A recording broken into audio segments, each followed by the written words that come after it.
Kenal tak pokok apa ni? Pokok dukun anak. Okey, apa khasiatnya?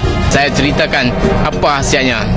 Nama saintifiknya Plantus nirori. Pokok dukun anak adalah sejenis tumbuhan herba yang biasa tumbuh di daerah tropika seperti Malaysia, Thailand, Indonesia. Selain digunakan sebagai tanaman hiasan, pokok ini juga mempunyai khasiat perubatan yang terkenal di kalangan masyarakat tempatan. Beberapa khasiat pokok dukun anak dan bagaimana ia dapat memberikan manfaat untuk kesihatan manusia. Pokok dukun anak dapat membantu mengurangkan sakit kepala. Ia juga boleh membantu meningkatkan aliran darah ke otak, yang mana membantu mengurangkan kesan migrain. Ia juga dapat membantu merawat masalah pencernaan seperti kembung perut, cerik-berik, sembelit dan meredakan keradangan dalam usus. Ia juga boleh membantu meningkatkan pengeluaran sel darah putih, yang mana membantu tubuh untuk melawan penjakitan. Untuk menurunkan panas dalam badan, semua bahagian pokok dan 2 inci halia direbus dengan 5 cawan air. Air rebusan diminum 2 atau 3 kali sehari. Ia juga dapat mengurangkan bengkak, merawat demam kuning dan meredakan sakit mata.